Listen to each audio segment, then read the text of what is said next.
안녕하세요. 교육의 진심인 아빠 오너들입니다.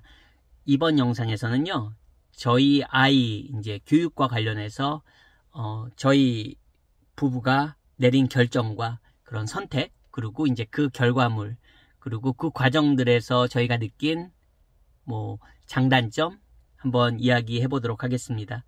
어떻게 보면 저희의 개인적인 경험이기 때문에 어떻게 보면 또 가장 정확하게 이야기 드릴 수 있는 부분도 많을 것 같습니다. 그럼 바로 시작하겠습니다. 저희 아이는 지금 현재 그 말레이시아 국제학교에서 고등부 과정을 하고 있습니다. 한국 기준으로는 고등부죠. 근데 이제 처음 시작은 한국에서 국제학교로 시작을 했습니다. 한국에서 국제학교 등록금이 학비만 해도 수천만 원입니다, 여러분. 네, 한국에서 처음에 국제학교로 시작을 했습니다. 말씀드린 대로 학비도 비쌌고요. 네, 그렇지만 저희가 그러면 얻은 것은 무엇인가? 저희가 이제 아이가 국제학교 다니다가 캐나다로 이민을 가게 됩니다. 적어도 아이는 저도 이제 이민자 생활을 하면서 주변 분들도 많이 보고 그리고 또 다른 이민자 아이들도 많이 봤지만 적어도 아이도 그렇게 느끼고 저희 부부도 마찬가지로 아이는 적어도 캐나다에서 아이가 영어 때문에 어떤 스트레스를 받거나 영어 때문에 차별을 받거나 영어 때문에 안 좋은 기억을 가지고 있는 건 전혀 없다고 생각합니다. 단연코 전혀 없다고 생각합니다. 그건 아이도 아마 동감을 할 겁니다. 아이가 그렇게 얘기를 하고 있고요. 네, 즉 저희가 그래도 그 한국에서 국제학교를 보내면서 물론 국제학교에서만 한 건 아닙니다. 제 영상들을 그래도 몇 번이라도 좀 이렇게 주의 깊게 보신 분들은 어떻게 보면 정말 아빠의 노력입니다. 아빠의 노력으로 아이는 어렸을 때부터 어쨌든 제가 최대한 자연스럽게 영어적인 환경에 놓일 수 있도록 정말 나름대로 정말 제 노력입니다, 여러분. 어떤 돈을 들인 노력이라기보단 정말 아이랑 최대한 아이한테 영어로 많이 즐겁게 놀아주려고 노력했던 것 같아요. 제가 할 수 있는 범위 내에서 정말 다양하게 영어에 노출시켜주고 영어를 자연스럽게 놀이식으로 항상 저를 통해서 그렇게 접하게 했습니다. 참고로 국제학교에 들어가기 전까지는 저희 아이는 소위 말하는 유치원이나 어린이집에서 그냥 일주일에 20-30분 영어 수업은 있을 수 있잖아요. 보통 어린이집에서 하는 그런 영어 수업 빼고는 따로 저랑 놀이식으로 아빠랑 영어를 한 거 외에는 영어를 따로 어떤 공부를 통해서 접했던 건 전혀 없는 아이였습니다. 처음에 국제학교 갔을 때도 잘 적응했고요. 그래서 또 국제학교 다니다가 캐나다 이민을 갔을 때도 캐나다 학교에서도 첫날부터 친구들을 그 첫날 만든 베프들이 나중까지 계속 이어졌으니까요. 캐나다 생활 내내 아이는 그렇게 영어적인 어려움이 없었다. 그게 어떻게 보면 저희가 그래도 그런 수천만 원의 학비를 들이면서 국제학교 도움이 됐다고 보고 있습니다. 아이의 그런 자존감, 아이도 어린아이들도 자존감이 있고 또 그런 게 있지 않겠습니까? 그런 거를 어떻게 보면 지켜주는데 국제학교도 큰 역할을 했다. 아빠의 놀이식 영어 수업만이 전부는 아니었을 테니까요. 네. 그리고 이제 아이는 캐나다에서 초등학교 그리고 중학교 과정을 듣게 됩니다. 그러면서 당연히 캐나다 교육은 퍼블릭 스쿨이라고 하죠. 그냥 우리 말하는 공교육을 받은 거죠.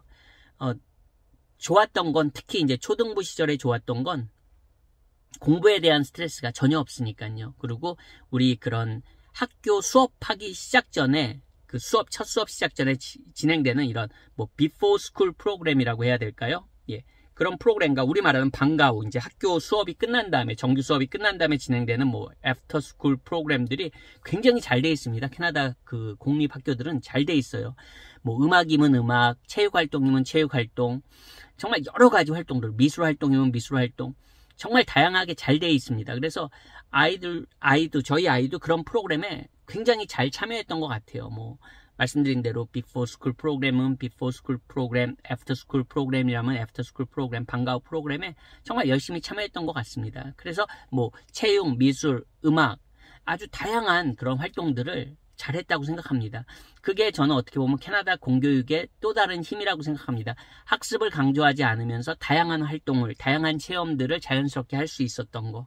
그게 저는 캐나다 교육의 힘이었다고 믿고요. 그게 저희 아이의 굉장한 좋은 토대를 지금 공부할 수 있는 힘을 만드는데 굉장히 큰 토대가 되지 않았나 그렇게 생각합니다. 저랑 제 와이프는 그렇게 생각을 해요. 그리고 저랑 제 와이프 모두 오랜 기간 가르치는 일을 한 사람들이기 때문에 그래도 조금 그냥 일반 부모님들보다, 즉 이런 뭐 가르치는 일을 하지 않는 부모님들보다는 조금 더 전문가의 시선으로서 아이를 볼 수 있는 것 같습니다. 그런 부분에 있어서는. 자, 어쨌든 장점이라면 그렇습니다. 뭐 단점이라면 공부를 전혀 안 했으니까. 그렇지만 초등학교, 중학교 일부 시절까지는 공부 안 한다는 게 저는 특별히 지금도, 심지어 한국에서 만약에 자녀를 키우시는 분들이라도 그거는 나중에 향후에 한국에서만 계속 있으면 경쟁력이 떨어지겠지만 밖으로 나온다는 생각을 했을 때는 뭐 중학교 1학년 때까지 공부를 안 하는 거, 중학교 2학년 때부터 이제 시험이 있으니까 그 얘기를 어떻게 보면 하려고 말씀드리는 거니까요. 초등학교 시절에 공부 안 한다고 해서 아이의 인생이 어떻게 달라지지는 않습니다, 여러분. 이 부모가 잘 선택해서 좋은 길을 간다면 특별히 저는 문제 없다고 생각합니다. 어쨌든 이제 아이가 한국 교육을, 한국에 있을 때도 한국 공교육을 접해보지 못하다가 이제 아이가 본격적으로 한국 교육을 접하는 건 중학교 이제 고학년 때 접하게 됩니다.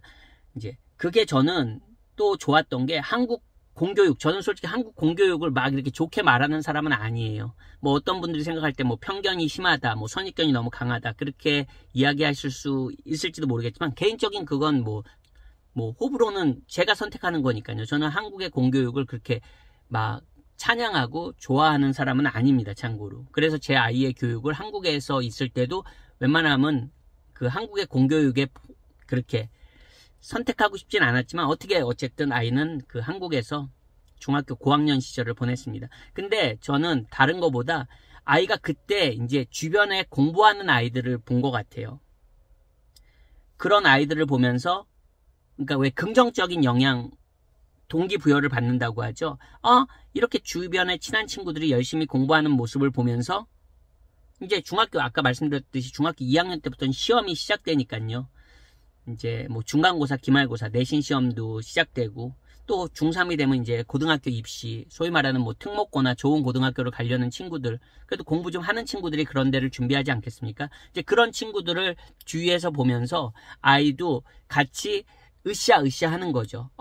나도 열심히 해야겠다. 이런 친구들도 이렇게 열심히 하는 걸 보면서 그게 좋은 자극제가 된 것 같아요. 그래서 저는 다른 거보다 그 한국 교육에서 아이들이 같이, 주변 아이들이 그렇게 으쌰으쌰 하면서 공부하는 분위기, 열심히 공부하는 그런 모습을 아이가 처음 본 거죠. 물론 캐나다에서도 아이가 초등학교, 중학교, 한국 기준으로 하면 2학년 때까지 다녔지만, 일부를 다녔지만, 캐나다에서도 아이 주변에 굉장히 똑똑한 친구들이 많았습니다.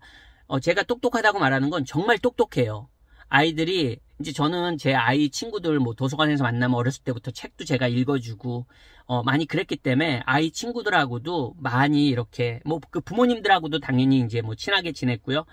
하지만 이제 아이들을 보면은, 가리키는 입장에서 아이들을 보면 이 아이는 정말 나중에 잘 될 수밖에 없을 거다. 왜냐면 뭐 인성도 좋고 똑똑하고, 그리고 부모님들도 되게 가정도 올바르고, 대부분 나중에 지나서 봐도 잘 됩니다. 그런 아이들은. 지금도 잘 하고 있고 대부분 잘 좋은 길을, 소위 말하는 부모들이 그래도 흐뭇할 미소가 나올 만큼 그런 과정들을 가고 있습니다. 아이의 캐나다 친구들은 참고로. 그러니까 딱 보면 알아요. 그래도 왜 그 오래 한 20년 이상 가르치는 일을 하다 보면, 혹시 제 영상을 보시는 분들 중에서도 강의를 오래 하신 분들이 계시다면 학생 보면 압니다, 여러분. 어느 정도의 학생이 아주 어떤 극적인 반전이 생기지 않는 다음에는 그래도 인성 바르고 공부 열심히 하는 친구들은 나중에 그래도 대부분 다 잘 됩니다. 좋은 학교에 진학하고, 소위 말하는 그런 반듯한 삶을 살더라고요. 어쨌든 캐나다에서도 그런 친구들이 주위에 있었고, 하지만 뭐 캐나다는 뭐 공부를 하는 분위기는 전혀 아니었으니까요. 말 그대로 그냥 그런 친구들과 잘 어울리면서 좋은 시간을 보냈던 거고요. 이제 한국에 와서는 조금 다르죠. 이제 공부를 정말 열심히 하는 거잖아요. 왜냐하면 입시를 위해서 내가 좋은 고등학교를 가야 되고, 소위 말하는 뭐 전교 1등을 한번 해보려는, 반 1등을 해보려는 그런 욕심이 있는 이제 친구들이 있잖아요. 그런 친구들이 주위에 조금 많았던 것 같습니다. 그러다 보니까 아이한테도 그런 게 긍정적인 되게 힘을 준 것 같아요. 그래서 정말 아이가 한국에서 중학교 생활을 하면서 저랑 제 그 와이프가 확신을 갖게 됩니다. 아, 이 아이는 진짜 내 아이를 떠나서 그냥 얘는 공부를 할 수 있는 아이다. 정말 기초 체력이 엄청나다. 얘는 된다. 근데 한국에서 과연 이 아이가 잘 될 것인지, 아니면 저희가 뭐 캐나다로 다시 갈 때 잘 될 것인지, 아니면 제3국을 선택할지 잘 될 것인지, 이거에 대해서 이제 제가 많이 고민을 하게 됩니다. 이 역량이 좋은, 뭐 이렇게 과대평가하는 게 아니고요. 뭐 한국 아이들로 비교하면 그냥 공부 잘하는 아이라고 이렇게 말할 수 있겠지만, 그거를 떠나서 그 역량이란 게 있거든요. 어떤 분은 아이 뭐 지 자식 자랑하네, 이게 아니고요. 그냥 냉정하게 객관적으로 봤을 때, 아, 공부를 할 수 있겠다. 얘는 공부를 할 수 있겠다. 우리가 그 환경만 만들어주면 얘는 하겠다. 그 확신이 들기 시작합니다. 이제 제가. 그래서 선택한 게 어떻게 보면 지금의 말레이시아예요. 예, 말레이시아에서는 어떻게 보면 국제학교 중에서 그래도 학비가 저렴한 학교를 다니고 있습니다. 어떤 분들은 저 사람 싸구려만 좋아해. 아닙니다, 여러분. 저 영국에서 엄청나게 비싼 등록금 내면서 공부한 사람이고요. 아까도 말씀드렸지만 제 아이도 한국에서 그 어린 나이에 수천만 원 등록금 내면서 스쿨버스비 몇백만 원 내면서 그렇게 보낸 사람입니다. 그러니까 뭐 그럼 부자냐? 부자 아니에요, 여러분. 즉 제 영상을 가끔 이제 토막토막 보시는 분들은 제가 이제 가성비 있는 유학을 많이 얘기하니까 저 사람은 그냥 무조건 싸구려야. 여러분, 교육이 싸구려 이런 게 어디 있겠습니까? 좋은 교육이 좋은 교육입니다. 비싸서 좋은 교육도 있고요. 가성비 있게 또 좋은 교육이 있는 겁니다. 제가 워낙 제 영국 유학 생활을 할 때, 이건 약간 좀 벗어난 얘기지만 이것도 누군가에겐 또 하나의 좋은 어떤 생각할 거리를 주는 것 같습니다. 여러분, 저는 말씀드린 대로 영국에서 정말로 환율 비쌀 때 엄청난 수천만 원의 등록금을 내면서 공부했습니다. 1년에. 근데 제가 만약에 그 당시에 저희 가족이 이민을 간 캐나다를 선택했다면 저는 학비도 거의 안 내고 아마 영주권도 덤으로 받았을 그런 시기입니다. 제가 영국 유학을 할 시기에 캐나다는 그랬습니다. 근데 저는 알지를 못했어요. 제 주위에 그렇게 캐나다 동료들이 많았는데도 불구하고 저는 그걸 알지 못했습니다. 솔직히 알았다면 저 캐나다 갔을 것 같아요. 왜 등록금도 소위 말해서 등록금이 뭐 5, 6배, 7, 8배 차이 나는 영국에, 어차피 영어권 국가인데, 제가 뭐 영국에 물론 첫 번째 유학을 영국으로 갔긴 했지만 두 번째 유학은 왜 캐나다 못 갔겠습니까, 여러분?